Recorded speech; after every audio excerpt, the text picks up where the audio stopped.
आया। उसके बाद साध्वी प्रज्ञा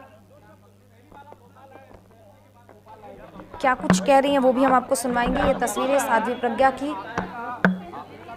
जहां मालेगांव ब्लास्ट के बाद साध्वी प्रज्ञा मीडिया के सामने एक बार नजर आई।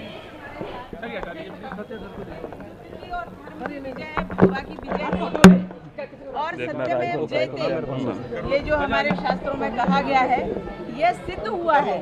भगवा आतंकवाद जैसा शब्द गढ़ा गया कांग्रेस के द्वारा। भगवा आतंकवाद कहने वालों के मुंह काले हुए हैं। उनको समाज ने, देश ने बहुत अच्छे से जवाब दिया है। कोर्ट ने जिस प्रकार से निर्णय दिया है, एकदम स्पष्ट निर्णय है, और वह उनके मुंह पर विरोधियों और भगवा को आतंकवाद कहने वालों के ऊपर तमाचा है। अब ये लोग कहने लगे हिंदू आतंकवाद। अब ये लोग कह रहे हैं कांग्रेस के लोग हिंदू आतंकवाद और हिंदू आतंकवाद कहते थे।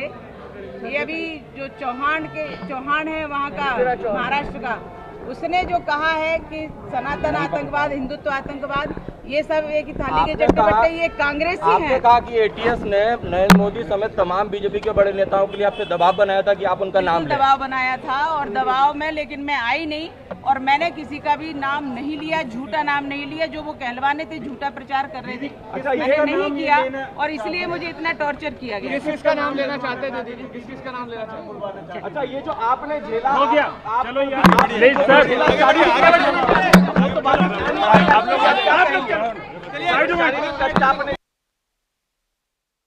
आप अभी भी दवाई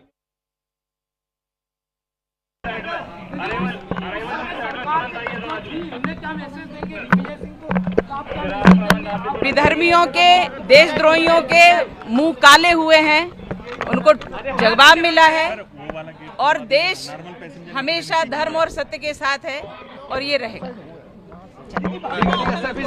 भगवा आतंकवाद सत्यमेव जयते, ये मैं पहले भी बोली थी, और वह सिद्ध हुआ।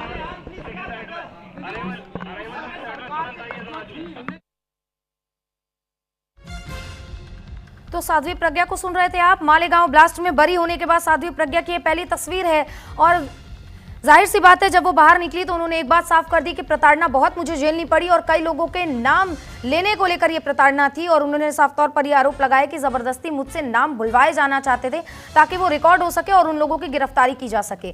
साथ ही पूर्व एटीएस के अधिकारी ने भी ये खुलासा किया था कि आरएसएस के प्रमुख मोहन भागवत को ये भी गिरफ्तारी के लिए उन पर प्रेशर बनाया गया था। और अब एक रिपोर्ट में ये भी खुलासा हुआ है कि जो फैसले की कॉपी थी उसमें ये रिपोर्ट में खुलासा हुआ है कि योगी आदित्यनाथ को भी फंसाने की साजिश लगातार चल रही थी। इस बीच साध्वी प्रज्ञा ने यह बात कह दिया है कि सत्यमेव जयते, यानी कि सत्य की जीत अंत में होती ही है। और साथ ही जिन्होंने भी भगवा आतंकवाद या फिर हिंदू आतंकवाद की बात कही थी, उन सभी के मुंह काले हुए। तो ऑफिशियल तरीके पर साध्वी प्रज्ञा आज बरी हुई हैं, और बरी होने के बाद उनका यह पहला बयान सामने आया जहां उन्होंने कहा कि भगवा आतंकवाद कहने वालों के मुंह काले हुए हैं। मालेगांव ब्लास्ट केस में साध्वी प्रज्ञा बरी हो चुकी हैं। ऐतिहासिक फैसला कोर्ट ने 31 जुलाई को सुनाते हुए सभी 7 आरोपियों को बरी कर दिया था, और साध्वी प्रज्ञा इस पूरे केस में मुख्य आरोपी बनाई गई थी, और कर्नल पुरोहित को भी मुख्य आरोपी बनाया गया था, लेकिन सभी को बरी कर दिया गया। और बरी होने के बाद ऑफिशियल तरीके से आज कागजी कार्रवाई पूरी करने के बाद साध्वी प्रज्ञा बरी हो चुकी हैं, और बरी होने के बाद उनका ये पहला बयान सामने आता है जहां देश हमेशा धर्म और सत्य के साथ है। ये बड़ा बयान देते हुए साध्वी प्रज्ञा नजर आई, और एक बात उन्होंने ये भी कह दी है कि मुझे कई बार प्रताड़ित किया गया इस चीज को लेकर कि कई लोगों के नाम वो उगलवा सके, लेकिन मैं उनकी प्रताड़ना और उनके प्रेशर में नहीं आई, और मैंने किसी को भी फंसाया नहीं।